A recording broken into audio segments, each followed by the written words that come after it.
Chelsea, I feel completely overwhelmed. We just got back from this Sony Kando trip where we were around all these other creators. Yeah. And everybody is doing everything. They're on YouTube, they're on Instagram, Facebook, Twitch, TikTok, yeah. and I cannot possibly keep up. What do I do? I mean, I really don't think you're alone. I've heard from so many people who have been talking about this, especially since our podcast about Instagram kind of changing and hurting photography. I feel overwhelmed. I think everybody feels overwhelmed. So I wanted this podcast to be all about kind of changing our views a little bit and not just racing to every single new social media, but choosing the right social media platform for you, because the social media that's right for me or for your peers might not be the one that actually serves you the most. So we're going to go through different popular social media platforms, what their demographics are. Is your audience even there? How much money you can get from them, whether you're a creator or someone using social media to market your business, and then how you can go about making the right choice and finding the right social media platform for you, because we don't have to be on every single one. I feel like I have to be. I know it does feel like that, but we really do not. Well, first let me thank our sponsor, Squarespace. Squarespace is your permanent home on the web. Social media is going to come and go, but Squarespace is the place where you have your brand. You can set up a logo, you can set up a store, and then you can drive people from social media to this one forever home on the web. Yeah, I like that it's more static actually, because our social media is constantly shifting and changing and you have to update it. Your website or your portfolio is a place where people can go and see your best work. Try it out for free at squarespace.com/Chelsea, and when you love it, use the coupon code Chelsea and you'll get 10% off. That's CHELSEA. Okay, I wanted to talk about how to choose first. Can I start with an anecdote? Sure. Do you remember Google Plus? Yeah. Oh, I most mean, people like, actually probably barely. don't. I actually kind of barely. It was like after the MySpace era, and it was supposed to be the new social media network hosted by Google. You think Google could make something successful, right? Like we're on Google now on YouTube.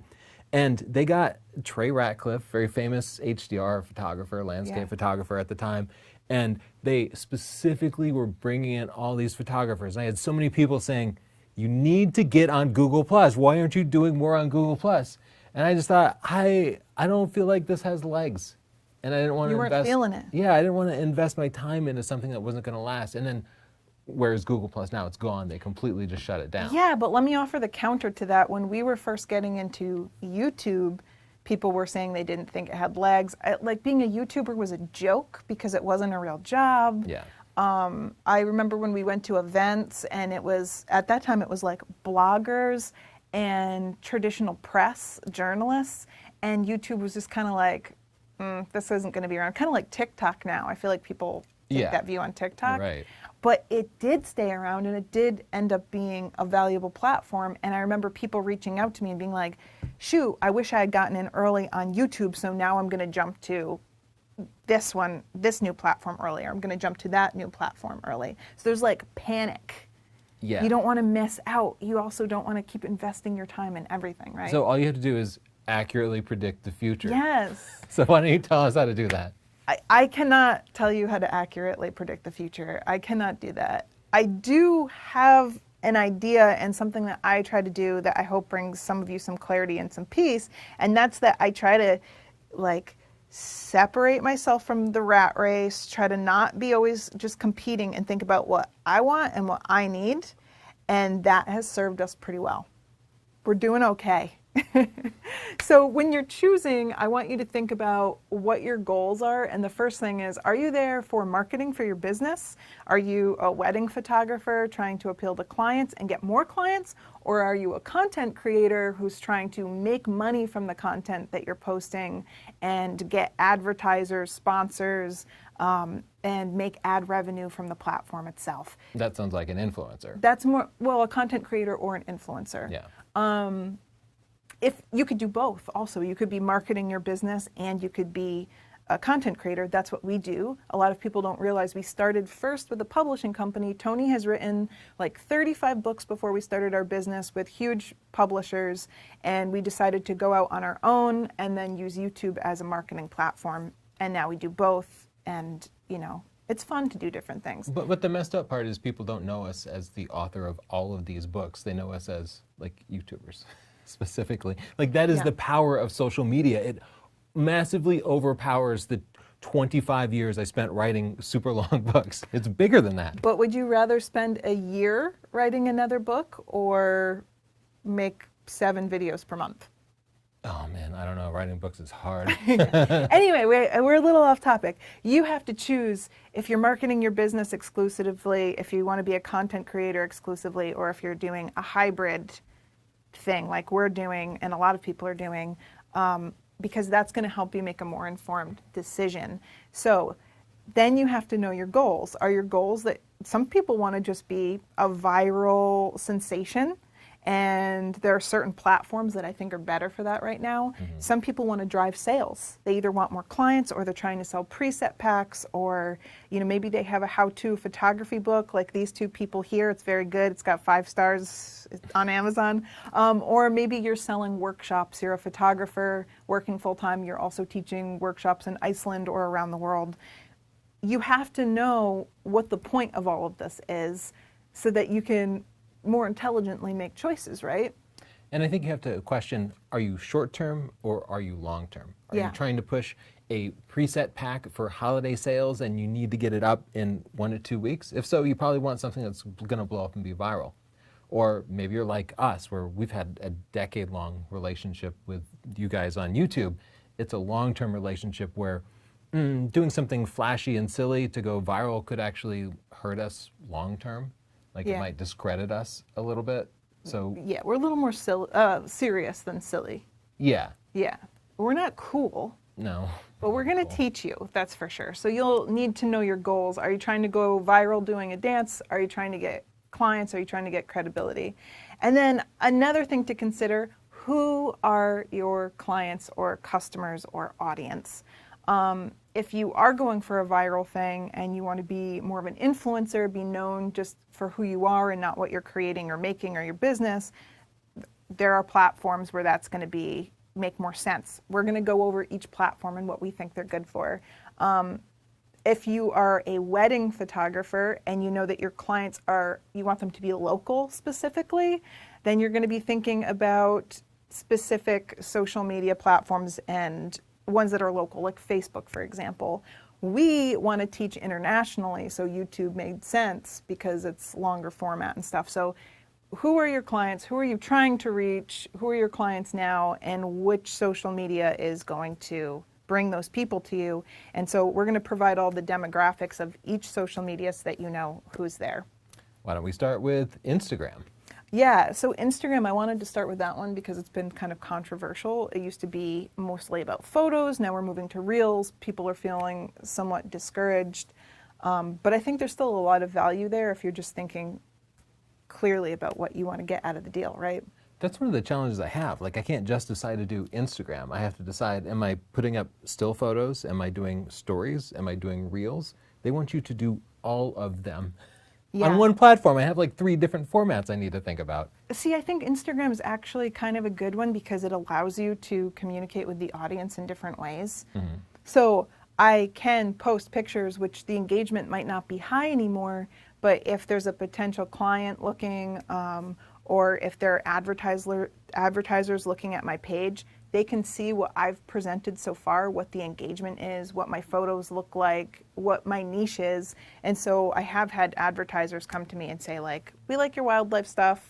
Do you want to work together? We've had clients come to us and say, we like your picture that we saw on Instagram. Can you print it for me, or can you take one for me?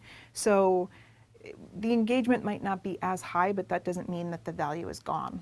I think especially for photographers, it's an amazing place to show your work. If you're a wedding photographer and you're looking for potential clients, they can browse through this array of amazing wedding photos that you have. Yeah. And that's going to be much more powerful than a series of reels, for example. Like they can very quickly see it. I think the same applies for videographers. Like I see a lot of videographers using cool drone reels and real estate walkthroughs, and they're showing that off on Instagram, and it's a very quick way to draw in clients. I think it's also nice that they have the stories and the lives, and when you're engaging with those, you can learn a lot about other people by just examining yourself. When I'm engaging with people's more personal content, if they have a live or if they have a story where they're sharing a little bit about their lives or like a little funny anecdote, I'm connecting to them personally, which makes me more likely to come back and maybe think about them seriously. Instagram is a place where I've looked at someone and been like, oh, I like what they're putting on here for free. I am going to look into their book. And I bought books from people, products from people, follow them, want to support them. So you can build a community there, even if maybe you're not making a ton of money from reels and stuff. I feel like Instagram is also the place for photographers and models to connect. Yeah. Like whenever we talk to models or photographers, the first thing people do is you exchange Instas Yeah.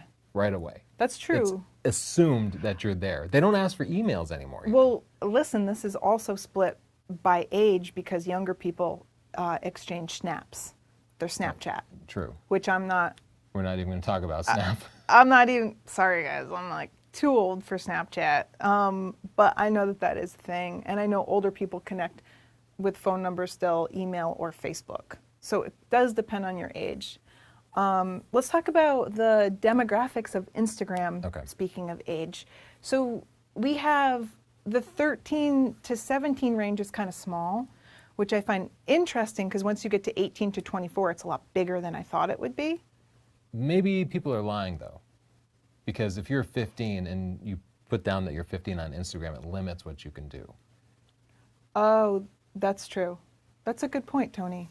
Really smart observation. So there might be more early teens on there than the demographic show. Okay, 25 to 34 is another huge demographic. So like 18 to 34 is a big demographic.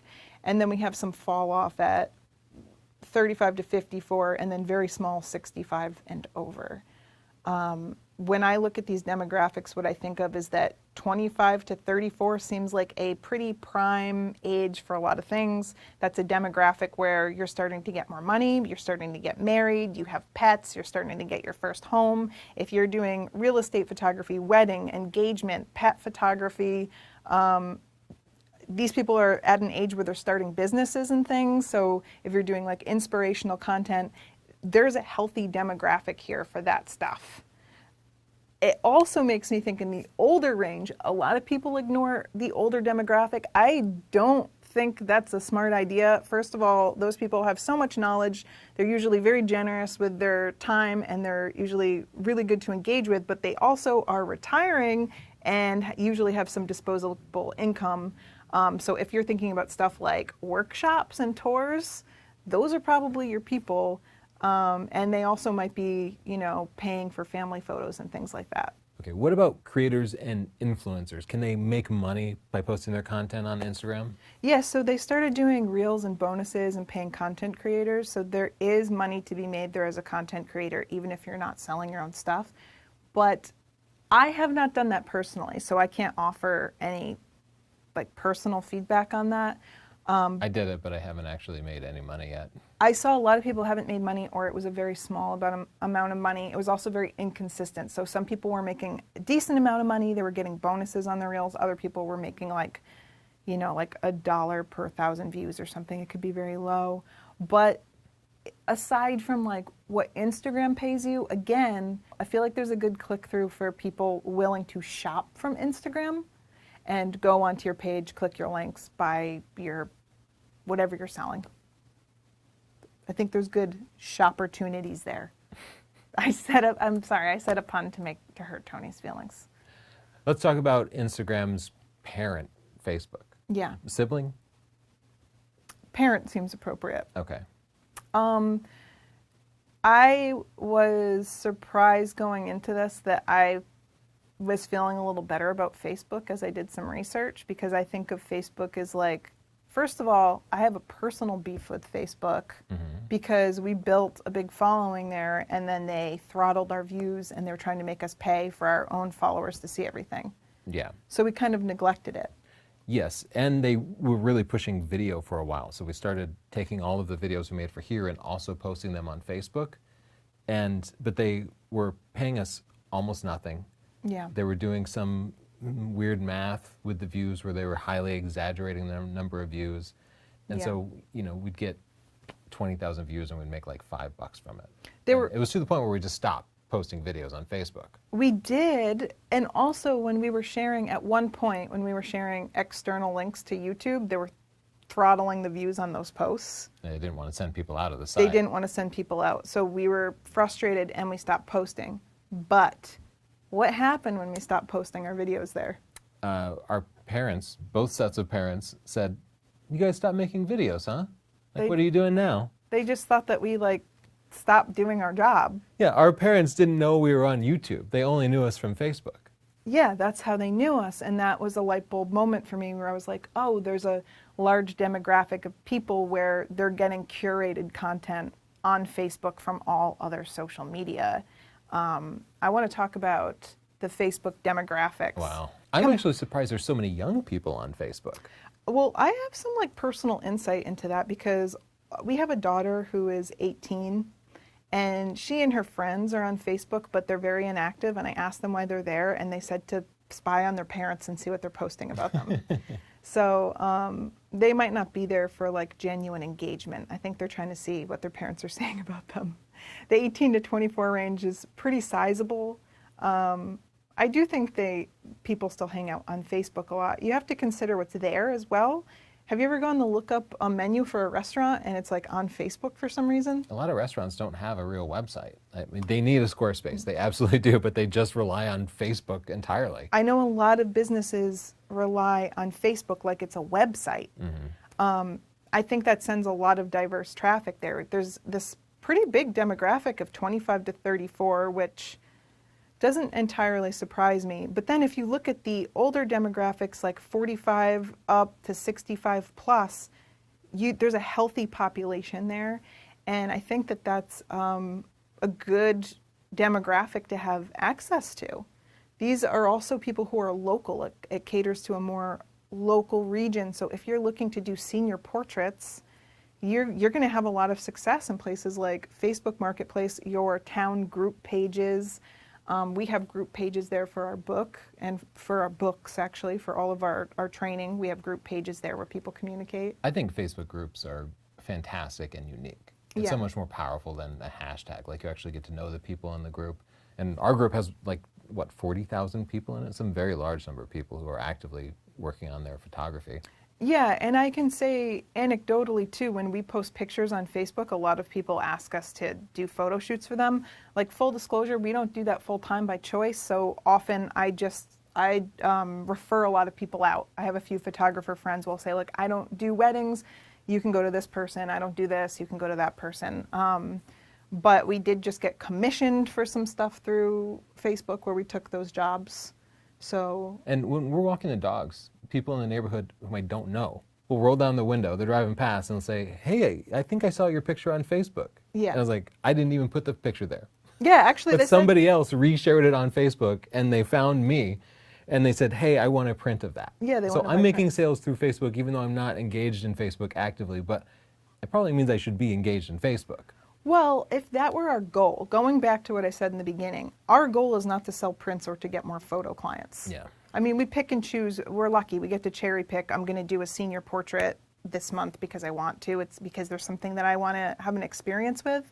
But that's not our goal. But if that was someone's goal, I think that they would want to be on Facebook if they want to sell prints, get local clients, things like that. So is it cool? Is it the up and coming TikTok? No. Are people there ready to buy stuff and look for services and goods?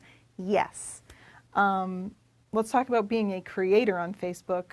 I don't think it's a good idea, but it works for some people. I know I've talked to people who do advertising for their products on Facebook and make a lot of money, do really well.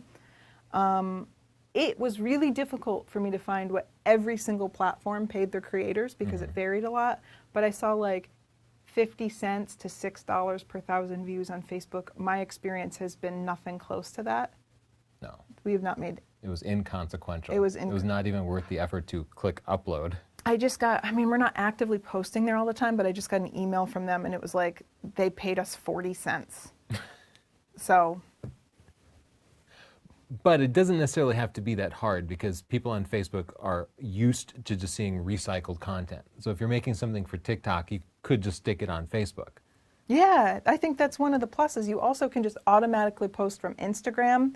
And I have hummingbird photo that I posted on Instagram, and it got like 1,200 likes. The engagement was low, like maybe 25 comments and 10,000 impressions. And I just automatically posted it to Facebook at the same time and forgot about it. And when I went back and checked, it was like 30,000 impressions, 50 comments, like 15 shares, and a lot of people, like a lot of discussion. So there were a lot of people, more people looking on Facebook.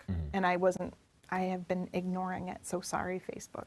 You may not consider it social media, but I've had a personal website since the late 90s. Like it was my own personal domain, northrop.org, and I still use tony@northrop.org for my email. And that's really nice because that means that anybody who's known me for the past 25 years can still get in contact with me that way. And people do from previous ages. And if you're a professional photographer, it's possible that somebody would use your custom domain to get in touch with you now, even though your Google Plus is long gone. They still know where to find you. And so I do think it's really valuable for every business to get a custom domain, to get a custom website, and to keep up on it. But it's also a good place to stay current. Like it doesn't have to be static. You can use a website to set up a blog, and people can follow your blog with an RSS feed. Yeah. And Squarespace in particular will allow you to use your website as sort of a hub to publish content out to your social media and to build logos and to build an entire brand. So what's been helpful for me is like one of our clients that we recently took, we did a big drone shoot of their house. They live on the water, and we got this beautiful drone photo and measured it for their home for a specific spot, and then I photoshopped a mock-up of the print into the person's house, went onto my website and was able to upload all of these pictures with like different frame choices, different sizes, and our client was able to see what everything looked like and go to the same place every time. And was also able to see my other work, my background, where I've been published, the other work that I'm working on, and it adds this legitimacy. And I do like, mine's more static, and I do like that. I do sometimes forget to update, but people who are serious about hiring me go there and contact me and see my email and get in touch with me. So it's nice. And if you're doing portrait work, you could book sessions and take a deposit right on the website. And if you're selling prints, you could sell prints and even have them automatically delivered through a printing service. Or they could go into, we use ShipStation, where I see the order received, and then if it's, say, a personalized print, something autographed, I could then process it and ship it out. So Squarespace makes these websites that are incredibly powerful. Set it up and see exactly what it can do, because I think it's a really key part of everything you put together, and something I have always put my time into. Once you try it out and like it, use the coupon code Chelsea and you can get 10% off. That's CHELSEA. Yeah, and I just want to say just about websites in general, not just about Squarespace. It's also it's good to have a good website to send people to look at the products you're offering and what you're selling and what services you offer, because people aren't always sure. So one thing about Facebook, I was talking about how people contact me and they want me to shoot a wedding. If they had seen my website, they would know that that's not something I'm interested in. So when someone comes to your website, they're seeing everything that you offer, what you want to show them, what you're trying to sell, and that takes away confusion, I think, and makes it easier for people to hire you. I find that people approach me more respectfully when they see my website as opposed to my Instagram, because on my Instagram they just see like recent pictures, but on my website, like they'll look at my pictures and be like, oh, you're like a real photographer. Yeah. It's like, yeah, I'm not just some guy with a camera, and that helps me. You could make more money from the job. You could have clients who are more serious contact you as opposed to those who just want somebody to work for free, for example. I think it's really key. Okay. I think a lot of people are talking about TikTok. Of course, it's up and coming. It's huge. There's so many users on TikTok all around the world. Their algorithm is incredible. They're going to know you better than you know yourself. I'm pretty sure they're skimming all your info from your phone, and it's not safe, but it makes for primo content. If you haven't used it, TikTok is vertical video only, short format stuff, anywhere from 10 seconds to basically 2 minutes for the most part. 3 minutes. And you just sort of rapidly scroll past things that you aren't interested in, and you linger and watch things that you are interested in. and the algorithm figures out more stuff that you would like. And so at first the content is unrelated, but if you give it 15 minutes of swiping or not swiping, then it pretty much gets you narrowed down. And you and I have very different TikTok experiences. You have a lot of trucks on yours. I have like trucks and mechanics and tool stuff, like guy stuff. Yeah. And what's on your TikTok? I don't even know. All different stuff. A lot of animals, a lot of dogs that use those buttons to say stuff. One of them swears. Some interior design.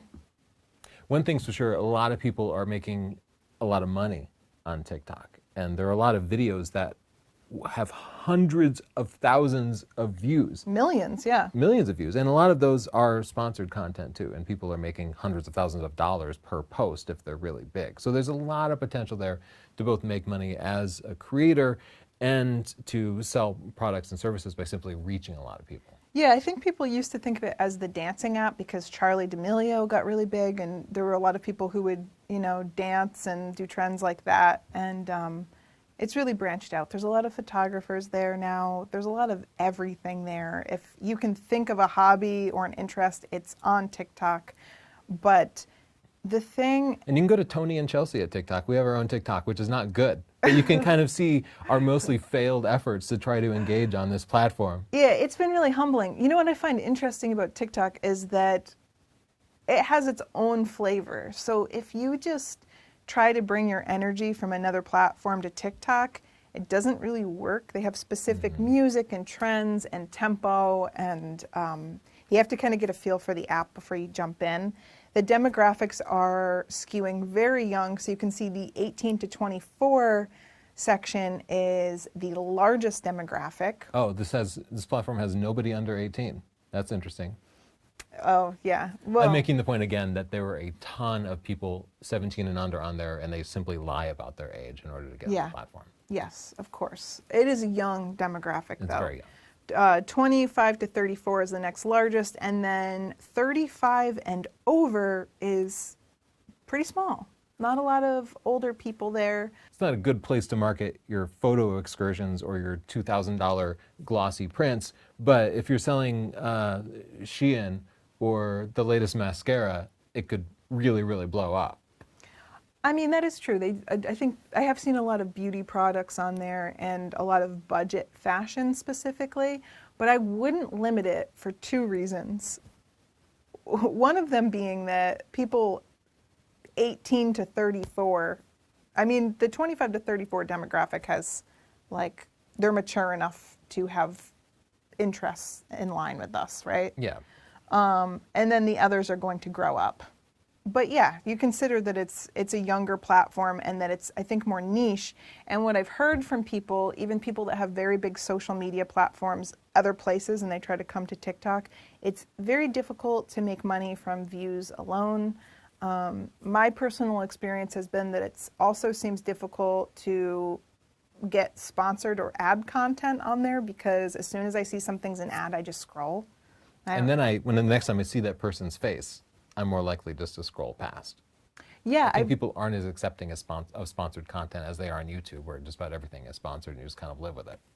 Yeah, I think so, and I think for me, it's because it's also short content. So, like, why am I going to spend the whole 30 seconds on an ad when I know that there's not going to be? It's not like YouTube where I'm there for 10 minutes and I'm going to learn something valuable that I'm getting for free. Yeah. It's like I just kind of want to be entertained. But I've also noticed a lot of ads have the comments turned off.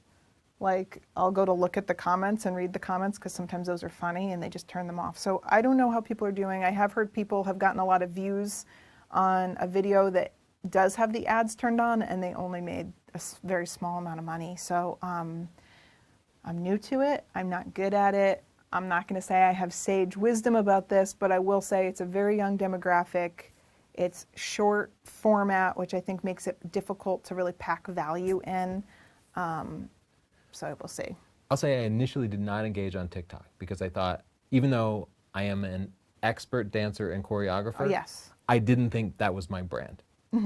But once I got engaged in TikTok and I realized there are lots of 40 and over people doing cool things to their garages or hacking together this project, I realized, like, my people are out there. My nerds are on TikTok. Oh, We're for just in sure. our own segment of TikTok. So I think no matter what you're doing, there are other people you can connect to. I do question whether TikTok has longevity though, or if it's going to burn out like Vine did. Because I'm already getting annoyed with TikTok. Like, I can see everybody's trying to optimize for the algorithm. Yeah. I hate that everything is now a part one. You wait through some video and it does not end. And then you have to like go to the person's page and try to find the part two. And sometimes it's buried like 5 videos later. There's lots of like trying to drag out a video and make it way longer than necessary. And I'm beginning to lose interest in the platform, and I wouldn't be surprised if other people do too. I have felt similarly where it just becomes a joke about a joke about a joke, and it's like a little bit exhausting. But I've seen people get really big on TikTok and then try to pull all their followers to YouTube. And I've seen that like with 6 creators that I follow, which doesn't sound like a lot, but I'm not following many people on there. So that's an interesting thing. I think it's worth going on there and seeing what it's about, because I think it offers a lot. I think that the younger generation is tired of the fakeness that Instagram was, where people were curating entire fake lives, and they're going towards more authentic stuff, which I think is nice. I think if you're trying to build a personal brand or have a personality, that's a good place to do it. I see a lot of successful professionals on there, not trying to sell anything at all, but just trying to get people to connect to their brand. So not everything has to end with someone buying something. Like, it's good to just talk to people, and that might be a good place to do it. I'll say, as a benefit to creating on TikTok, the standards for production are extremely low. Like for YouTube, we have this multi-camera setup. Really? And so many TikToks are just shot on the smartphone with like the green screen thing, and everything's all blurry, and the background like comes in and out of focus, and there's just like a floating head like moving around. So you don't have to feel like you're producing some big YouTube video, which might take you a week. Like people who produce, we talked to a creator who produced 4 TikToks a day. Very successfully at it. But they take so long. Have you tried to make one of those stupid? Well, clearly it doesn't take more than a couple hours a day if he's doing 4 a day. Have you tried to make one of those dumb green screen? I have made a green screen video. I did a very poor job on it. How'd it do? Just as well as my other content. It didn't matter. I had videos with nice bokeh, and then one where I was just smoking a cigar and a green screen talking about a comment. Yeah, but you know what? I've seen some really insane production values on TikTok too. That's true. Have you seen the Bama Rush things where all of the people are dancing and it must have taken them like a week? Look, my argument is not that all content on TikTok is low production value, but that you can produce low production value TikTok content and have it still be successful. You don't have to sign up for some big thing. And when you produce content on TikTok, the closed captioning system is actually really nice. Yeah, I like that. A lot of people watch vertical videos with the sound off because they don't want to know the people around them, and they don't want to wear headphones. I do that a lot. And so it's nice to have that closed captioning, but it's better. There's not such a thing on Instagram or Facebook. So a lot of people make their content on TikTok, caption it, and then they take that and they post it over to the other platforms. And that seems to work pretty well. But taking your Instagram reels and putting them on TikTok, that does not work so well. That's a really good point. Like TikTok likes TikTok. They don't want, sometimes they like recycled stuff if it's like an old video. Like they'll just straight up film their TV. Yeah. Or like take something from YouTube. But anyway, we're just 2 old people trying to figure out TikTok. But I wanted to argue with you that other platforms have really low quality content too. It's like universal. Okay. That's your argument? That's my argument. I don't think that's unique to TikTok. Okay. Woo-hoo! We're still going. YouTube. Here we are. Here we are. Obviously, everybody here likes YouTube. I think YouTube is the best place to engage people long term. It is the long format content home. Videos 8 minutes and above are the only ones that make any money, so everybody focuses on longer content stuff. And YouTube has Google backing it. If you search something on Google, you probably notice most of the time the first 5 results are YouTube videos. Yeah. They are keeping this social media alive through the power of the near monopoly of search engines, right? You have monopolistic behavior on your side when you're on YouTube, but I'll also say because you search things through Google and YouTube videos come up, your content is evergreen. So we make money from people who watch our videos from 10 years ago. Absolutely. And Google has actually treated creators pretty fairly. Like they still regularly engage with us and seem to care about our success. Like real humans will contact us and see if we need any help. And even though they've been around and they pretty much have a monopoly on long format stuff, they split revenue pretty evenly with creators. Actually, our ad revenue has gone up over the time that we've been on YouTube. So it started good and it's gotten better. So that is part of my personal struggle. I talk about how you have to choose personally what's right for you. My personal struggle is that I'm lucky enough to have gotten a following on YouTube. It's really difficult for me to go to a platform where they're not going to pay me, and also it's really difficult to get views. But if you're starting new and you don't really have a big following on any social media, that's not going to be a part of the equation for you. Let's talk about the demographics of YouTube, because this one was really interesting to me. It's like almost flat. Like everyone's on YouTube, from kids, toddlers. You see babies watch YouTube? I think that's dangerous, but they do it, to very old people, because there's everything. There's long format, there's old movies, there's music videos. You could have entire tutorials. I can't tell you how many people have come up to Tony and said they passed their Part 107 drone thing because they watched your entire, what was that, like an hour-long video? Yeah, it's like an hour and a half, and that would not work on any other platform. Yeah. You can't make a feature-length video on any other platform. Also, that video was free, so people didn't have to pay for the training, but the ad revenue made like $20,000 or something like that? I think like $45,000. I was awful at that. Video. $45,000 from one video. So it's evergreen. That video is not new, but people continue to watch it. It's long format. People don't have to pay for quality content, but you guys watch ads, and then you know that makes it worth it for us. If it wasn't, it wouldn't be free anymore. You have the option of YouTube Premium as a consumer. You do not have to watch those ads. We pay for that. They also just turn on the ad blockers, and then That's not good. that's not cool. That's not cool. But yeah, so the demographics are really widely spread out. Every country's on there. The top countries are like Japan, India, and I think the US, so it's like global. There's a global community. And you would think, so it's not so good for the local stuff like we were talking about for Facebook, except that we know people, I want to name people, but I didn't ask permission, but we know people who have posted their local work on YouTube, and it will go locally viral too. And then like they end up on the local news, and the people are hiring them for their work. So I do think that it has some local power if you're sharing it somewhere else. It's like a good place to host your videos because it's easy to share everywhere. You can make money from it, and that's good. Let's talk about what YouTube pays. Okay.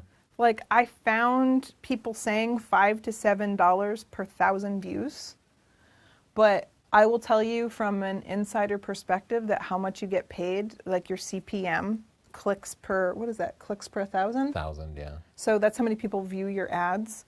It varies vastly, not only by your channel, but by what your channel is about. And technology and makeup, I think, pay a lot of money. Yeah.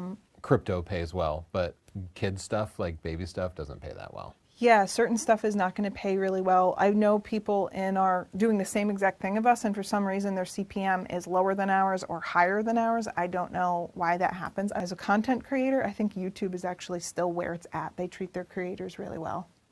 We also wanted to bring up Twitter.